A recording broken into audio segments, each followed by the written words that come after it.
അമ്മേ, എന്നെ കാണാനില്ല എന്നുള്ള വാർത്ത അമ്മ അറിഞ്ഞായിരുന്നോ? ഞാനിടയ്ക്ക് മോളെ വിളിക്കുകയും ചെയ്തു. കിട്ടാതെ വന്നപ്പോ ആകെ ഭയന്നു പോയി മോളെ. ഞാൻ തോമസ് വൈദ്യരുടെ അടുത്തേക്ക് പോയതായിരുന്നു അമ്മേ. പെട്ടെന്ന് അമ്പലത്തിൽ ചെന്നപ്പോ എനിക്ക് അങ്ങോട്ട് പോണെന്ന് തോന്നി. കണ്ണേട്ടനോട് പറഞ്ഞാ ഇപ്പൊ അങ്ങോട്ട് പോകണ്ടെന്നേ പറയൂ. അതുകൊണ്ടാ പറയാതെ പോയത്. ഞാൻ ശരിക്കും വിഷമിച്ചു പോയി മോളെ. അതെ, മോളെ കാണാനില്ലെന്ന് അറിഞ്ഞപ്പോ മുതല് ഇവിടെ ചിലർക്കൊക്കെ വലിയ സന്തോഷായിരുന്നു. അവര് കുറച്ചുകൂടി സന്തോഷിക്കട്ടെ. മോള് വന്ന വിവരം ഞാൻ പറയാനൊന്നും പോകുന്നില്ല. ഞാൻ ആരുടെയെങ്കിലും കൂടെ ഒളിച്ചോടി പോണെന്ന് പ്രാർത്ഥിക്കുന്നവര് അങ്ങനെ ഒരു സംഭവം നടക്കാൻ വേണ്ടി കാത്തിരിക്കുക. എന്നാ അവരാഗ്രഹിക്കുന്ന രീതിയിൽ ഒന്നും നടക്കില്ല. എന്റെ കണ്ണേട്ടൻ എഴുന്നേറ്റ് നടന്നാലും ഇല്ലെങ്കിലും ശരി, കണ്ണേട്ടനല്ലാതെ മറ്റൊരാൾ എന്റെ ജീവിതത്തിൽ ഉണ്ടാവില്ല. മരണം വരെ എന്റെ താലിക്കൊരു കോട്ടം തട്ടാനും പോകുന്നില്ല. എനിക്കത് എന്നെയും എന്റെ അമ്മയും കണ്ണേട്ടനെയും മാത്രം വിശ്വസിപ്പിച്ചാ മതി.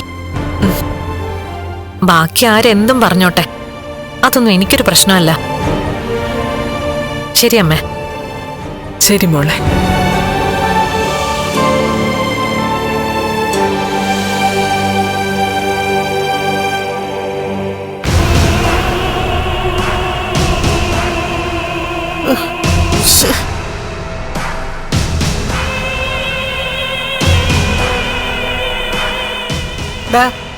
ഇത്രയും നേരമായിട്ട് വിവരമൊന്നും കിട്ടിയില്ലെങ്കിൽ ഇനി പേടിക്കാനൊന്നുമില്ലല്ലോ. അവള് പൊടിയും തട്ടി തൂത്ത് ആരുടെയെങ്കിലും കൂടെ ഓടിപ്പോയി കാണും. അത് 100% സത്യമാണമ്മേ. അല്ലെങ്കിൽ ഇത്രയും സമയമൊക്കെ അവളെ പറ്റി ഒരു വിവരം ഇല്ലാണ്ടിരിക്കൂ. ആ എടാ, മോളെ ഒന്ന് വിളിക്കടാ. എന്തായി വിവരമെന്നറിയാലോ. അങ്ങോട്ട് വിളിക്കാൻ തുടങ്ങിയപ്പോ മോളുടെ വിളി ഇങ്ങോട്ട് വരുന്നു. എടുക്കെടുക്ക. അവളെ എന്തായി? ഓ എന്താവാനാ, എവിടേക്കോ അലഞ്ഞു തിരിഞ്ഞ് നടന്നിട്ട് അവൾ എത്തി. എത്തിയോ?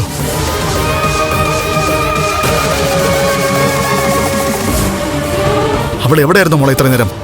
അവള് കുറച്ച് ആയുർവേദ മരുന്നുകളൊക്കെ ആയിട്ട് വന്നിട്ടുണ്ട്, കുറെ കള്ള കഥകളുമായിട്ട്.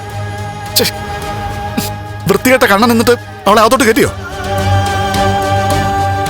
അകത്ത് കയറ്റിന്ന് മാത്രമല്ല, അയാൾക്കിപ്പോ അവളോട് ആരാധന കൂടിയിരിക്കുക.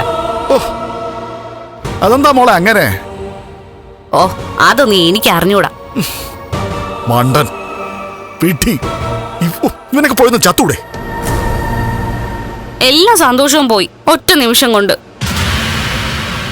അവളുടെ കണ്ണൻ സാറിനെ എഴുന്നേപ്പിച്ച് നടത്താൻ വേണ്ടിയല്ലേ ഓടി നടക്കുന്നത്. അങ്ങനെ ഒരു ധാരണ നടത്തിയത് കൊണ്ട് അയാള് പിന്നെ അവളെ സ്നേഹിക്കാതിരിക്കോ?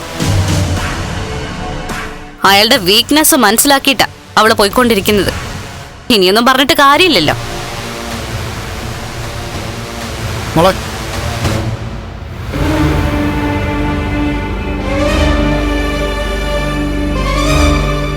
അവള് മടങ്ങി വന്നല്ലേ? ഓ എന്തോ പച്ചില മരുന്നോ എന്നൊക്കെ ആയിട്ട് അവളെത്തിന്നു. മോളെ വൈദ്യരെ കാണാൻ പോയതായിരിക്കും. എന്ന് വെച്ച് നീ അങ്ങനെ സന്തോഷിക്കൊന്നും വേണ്ട. ഈ വൈദ്യരെ ഇനി ആളെങ്ങനെയുണ്ടെന്ന് ആർക്കറിയാ? ആ പ്രായം ചെന്ന മനുഷ്യനെങ്കിലും ഒന്ന് വെറുതെ വിടമ്മേ. അവള് ആ സാഗറിനൊപ്പം ചുറ്റിയടിച്ചിട്ട് മരുന്നുമായിട്ട് ചെന്നതാ കണ്ണന്റെ ശ്രദ്ധ തിരിക്കാൻ. എന്റെ മോൾ അങ്ങനെ അഴിഞ്ഞാടി നടക്കുന്ന ഒരാളല്ല. അങ്ങനെ ഒരു സ്വഭാവം അവൾക്കില്ല. നീ നിന്റെ മോളെ പാടി പോയിട്ട് അത് കേറി പോടിയകത്ത്. മിക്കവാറും മരുന്ന് കൊണ്ട് കൊടുത്ത് നിന്റെ മോളുണ്ടല്ലോ, നിന്റെ മരുമോനെ കൊല്ലും. ആ അത് തന്നെയാണ് സംഭവിക്കാൻ പോന്നെ.